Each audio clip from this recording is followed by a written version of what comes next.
pemirsa, sebelum saya menyampaikan firman Tuhan untuk saudara-saudara sekalian, saya menyanyikan sebuah pujian yang pas untuk kondisi kita sekarang ini.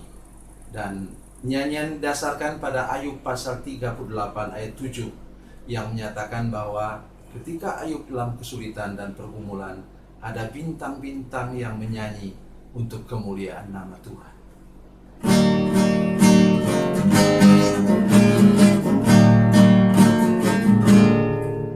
Tiada tampak terang di tengah hujan badai, sang pengembara merintih tak berdaya. Tinggal satu harapan, bila bintang bersinar, menunjuk kepada jalan yang benar. Bintang-bintang menyanyi nyanyian surgawi, membangkitkan nikmat hidup ini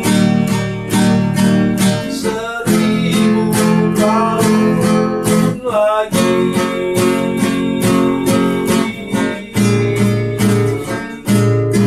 Bagi insan yang sengsara di hidupnya hari ini,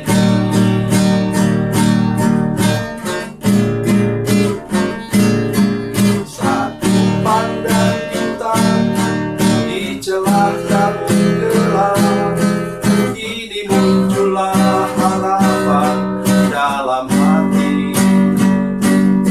Walaupun ku sendiri, ku tahu Tuhan ada. Alamat Bapa cinta bintang itu. Bintang-bintang menyanyi nyanyian surgawi, membangkitkan nikmat hidup ini 1000 tahun lagi.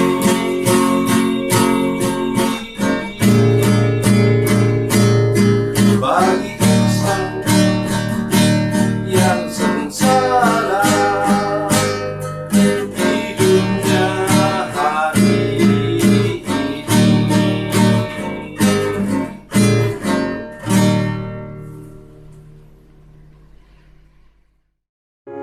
Salam saudara pemirsa, sampai jumpa kembali dengan kami dalam program Berita Pengharapan. Hari ini kita memasuki minggu pertama bulan Februari. Saudara pemirsa, saya perlu menjelaskan kepada saudara sekalian, di gereja kami tema bulan Februari itu ialah bagaimana sikap hati kita menghadapi hari-hari yang sulit, hari-hari yang sukar. Oleh sebab itu selama 4 minggu ini saya akan sampai kepada saudara sekalian bagaimana kata Alkitab, apa kata Alkitab tentang bagaimana cara kita menghadapi hari-hari yang sulit. Mari kita berdoa sebelum kita lebih jauh mendengar firman Tuhan hari ini. Bapa, dalam nama Yesus, terima kasih untuk kesempatan mendengarkan firman Tuhan yang luar biasa hari ini. Beri kami anugerah untuk memahaminya dan siapkan hati kami semua sebagai manusia biasa, walaupun kami sebagai anak-anak Tuhan, untuk menghadapi masa-masa sukar. Terima kasih Tuhan, terpujilah nama-Mu. Dalam nama Yesus kami berdoa dan bersyukur. Haleluya, amin. Saudara pemirsa, mari kita membaca firman Tuhan hari ini yang kita ambil dari Perjanjian Baru, Injil Yohanes pasal 11 ayat 25-26. Yohanes pasal 11 ayat 25-26. Yesus menjawab, "Akulah kebangkitan dan hidup. Barang siapa percaya kepadaku, ia akan hidup walaupun ia sudah mati. Dan setiap orang yang hidup dan yang percaya kepadaku, ia tidak akan mati selama-lamanya. Percayakah engkau akan hal ini?" Amin. Saudara pemirsa, inilah ucapan Tuhan Yesus kepada Marta. Yesus sedang berhadapan dengan kondisi di mana Marta dan Maria sudah putus asa. Putus asa kenapa? Karena adik laki-laki satu-satunya menjadi tumpuan harapan hidup mereka sudah mati. Dan sudah mati 4 hari yang lalu. Dan oleh sebab itu ketika Tuhan Yesus mengatakan, buka pintu kubur itu, Marta langsung berteriak, katanya, Tuhan, ia sudah busuk. Atau bahasa halusnya, ia sudah berbau. Saudara pemirsa, dalam kondisi seperti itu ada terang benderang daripada Tuhan Yesus. Ia mengatakan bahwa dirinya sendiri adalah kebangkitan dan hidup. Dengar baik saudara sekalian, bila engkau menghadapi kondisi sakit penyakit, bahkan anggota keluargamu meninggal, atau usahamu bangkrut, atau rumah tanggamu sudah terpecah, sudah terpisah, ingat apa kata Yesus di sini. Ia mengatakan, akulah kebangkitan dan hidup. Ia yang sanggup membangkitkan Lazarus yang sudah mati, sudah busuk itu selama 4 hari. Ia juga sanggup membangkitkan kembali kesehatanmu. Engkau sudah ditolak oleh rumah sakit. Saudaramu, suamimu, istrimu, anakmu sudah ditolak rumah sakit karena tidak ada obatnya dan belum temukan bagaimana cara penyembuhannya. Penyakit ini penyakit langka. Dengar firman Tuhan ini baik-baik. Jangan putus asa. Ingat apa kata Yesus, akulah kebangkitan dan hidup. Di hadapan Dia tidak ada yang boleh mati. Semuanya diangkat tinggi-tinggi oleh Tuhan. Mari kita belajar percaya akan hal ini saudara sekalian. Itulah yang membuat kemudian Marta dan Maria melihat kemuliaan Tuhan. Yesus katakan juga dalam bagian firman Tuhan ini, jika engkau percaya, engkau akan melihat kemuliaan Tuhan. Ingat semua pemirsa sekalian sedang menyaksikan program ini, bila engkau percaya, engkau akan melihat kemuliaan Tuhan. Walaupun orang yang kita cintai sudah meninggal, Tuhan dapat menggantikannya menjadi kemuliaan bagi namanya. Sehingga sesudah orang engkau harapkan itu meninggal, sesudah orang yang engkau kasihi itu pergi, dan engkau tidak punya pegangan apapun karena engkau tidak bekerja selama ini, percayalah saudara sekalian, mari belajar percaya kepada Tuhan. Engkau akan melihat kemuliaan Tuhan dinyatakan secara luar biasa. Mari belajar percaya.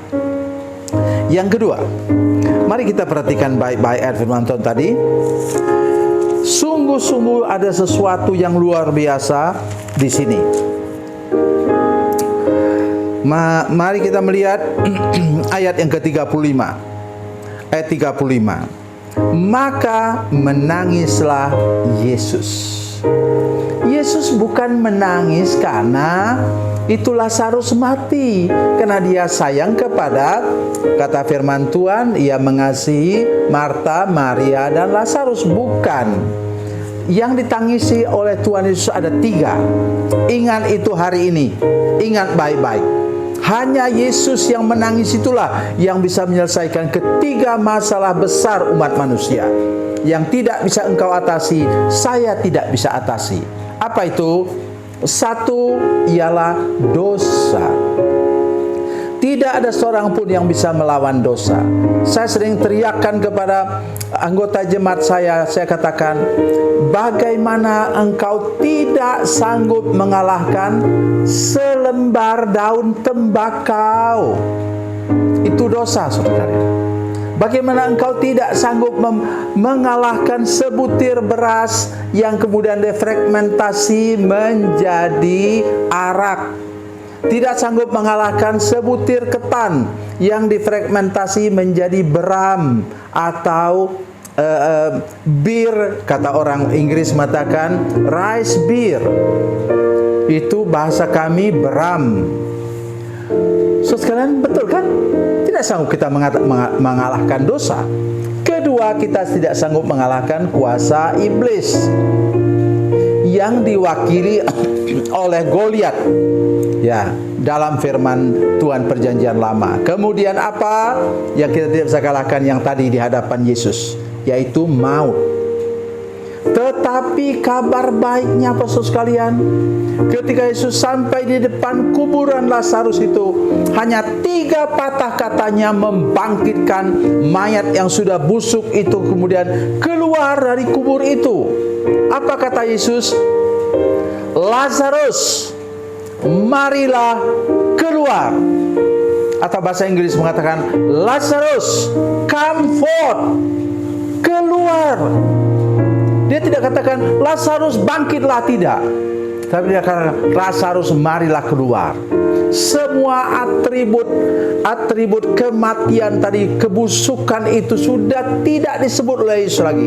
Sudah dikalahkan di bawah kakinya. Dan dia panggil Lazarus keluar. Dan hari ini mari dengar suara Tuhan. Ia katakan, kalau itu saya, Samuel Jalil, engkau sembuh, maka saya pasti sembuh. Tuhan Yesus katakan, Samuel Jalil, bangkitlah dari keterpurukan ekonomi, saya pasti bangkit. Dan Samuel Jalil, rumah tanggamu sudah dipulihkan, pasti rumah tangga saya dipulihkan. Dengar baik semua pemirsa sekalian, dengarkan suara Tuhan hari ini, bahwa segala masalahmu di baliknya Tuhan mau menyatakan kemuliaannya yang luar biasa. Tuhan Yesus memberkati, Tuhan Yesus baik. Mari kita berdoa. Bapa, dalam nama Yesus, terima kasih banyak untuk kebenaran firman Tuhan ini. Kami tahu Engkau berkuasa membangkitkan kami yang sedang sakit dan tidak ada obatnya. Tuhan berkuasa membangkitkan kami yang terpuruk secara keuangan, dan kami dapat menjadi orang yang hidup berkecukupan. Dan Tuhan, kami percaya Engkau sudah membangkitkan kami yang masalah rumah tangganya sudah terpecah, dan Tuhan dapat menyatukannya kembali dengan cinta kasih yang datang daripada Tuhan. Terpujilah namamu Tuhan, dalam nama Yesus.